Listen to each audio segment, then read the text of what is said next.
Alrighty everyone, welcome back. It is now June 13th of 2023. We are just a couple of weeks out from the release of INDY 5, The Dial of Destiny. Not that I'm excited about this film, but it is going to be quite interesting to see what kind of fans the fans are going to give this overall movie after seeing it, or whatever fans dare to go ahead and see this movie, and what the common moviegoers are going to be like. We're talking about just regular moviegoers that may not know much about the Indiana Jones franchise, just checking it out as a popcorn flick in their mind, to see exactly what the general audience is going to think about this film. This is Mike Zero. Subscribe if you're new and like this video to see future Star Wars updates. I'm also on Twitter at Mike01. I thank you all so very much for the great and kind support. And without further ado, let's get right into the subject involving Phoebe Waller-Bridge. Now, you guys may not know Phoebe Waller-Bridge, also known as Fleabag, as we all like to call her. She has been in Solo: A Star Wars Story. She played, in my opinion, and this is my opinion, the cringeworthy droid L3-37. And then we had, of course, her now in INDY 5, The Dial of Destiny, as Helena, the goddaughter of Indiana Jones. Now, we know and have heard that basically Helena is going to be a very bossy, sassy type of character, teaching Indiana Jones quite a number of lessons in this film, and really kind of just dragging him along. That's basically what Kathleen Kennedy said, that's what James Mangold said about this character, as well as, let's not forget, Harrison Ford saying that this character is, quote-unquote, a very bossy and sassy character. And at the end of the day, this is where things begin to heat up involving Phoebe Waller-Bridge herself, acknowledging the fan backlash and the fan restriction, whatever you want to call it, the boycott that's going on, where fans are just not agreeing to go ahead and see this movie. Now, with actress Phoebe Waller-Bridge promoting INDY 5 lately, as well as Kathleen Kennedy and James Mangold, she eventually got used, of course, on the criticism question following the fans. She goes on to state, well, that's bloody childish, because as a screenwriter and creator myself, I would say to those fans that are acting like that, she's talking about those that don't want to see the movie, by the way, about those that are acting like that, just like our children, little short children that can't get their way. I don't take those groups of people seriously, honestly. They are nothing but immature and don't even understand the art of filmmaking. These are the same types of individuals that use the term woke, and we don't look to cater people like that. We are here for the art of filmmaking. As a filmmaker, Mangold gave me the opportunity to add some creativity to this storyline, and I think I did the best job on this one, and working with Harrison Ford has been a thrill. Fans refusing to purchase a ticket and claiming they have apathy toward a film like this are probably just frightened that we made some differences in the plot. We have a great cast that promotes diversity, and this film really promotes, dare I say it, female empowerment, and there is nothing wrong with that.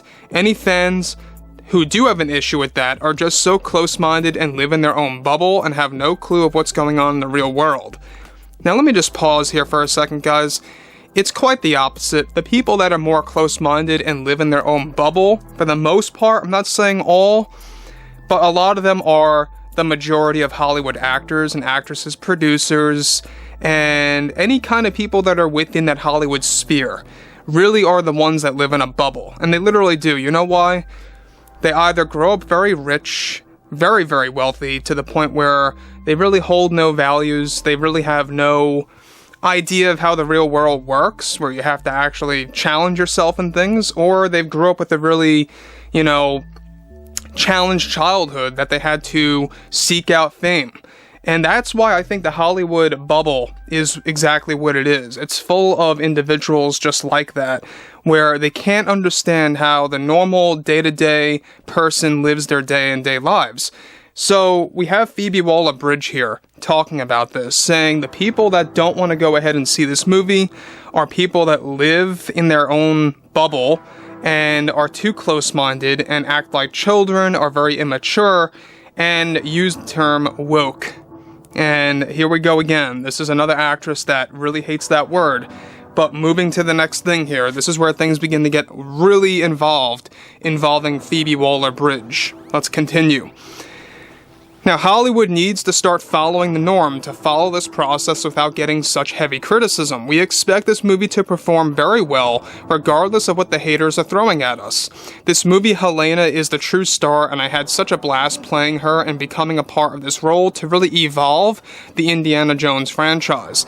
Any fans who have an issue with this needs to come out of their basement and live life.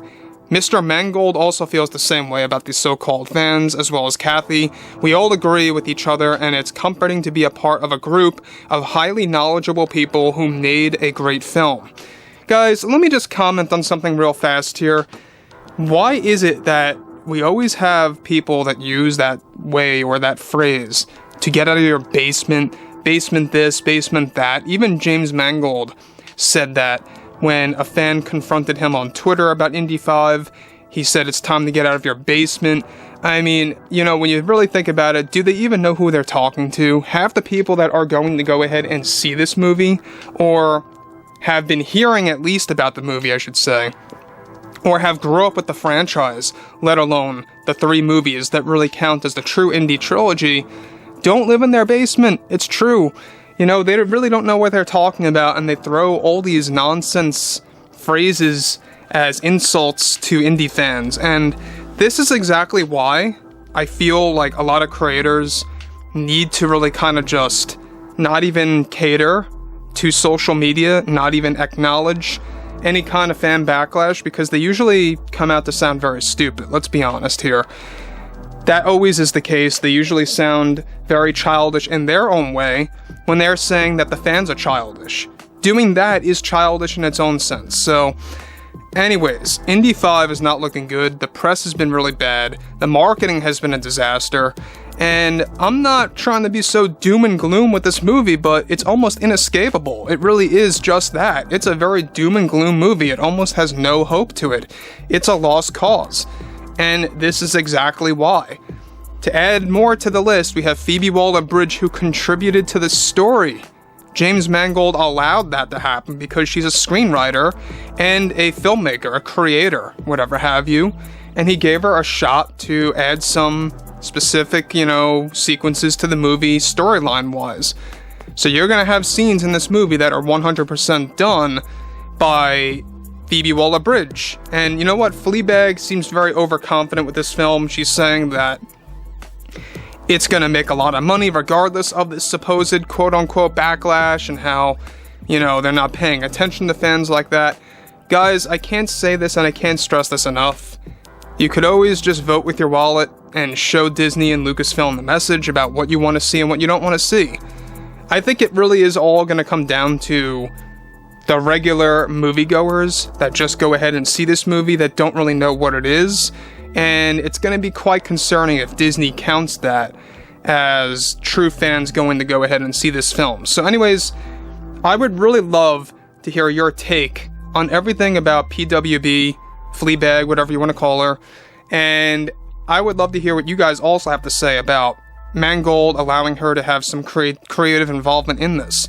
So guys, drop a comment below, fill me in below in the comments what you all have to say about this, and if you guys did enjoy the content for today, make sure to drop a thumbs up on this video to support the channel, and I will catch you guys next time.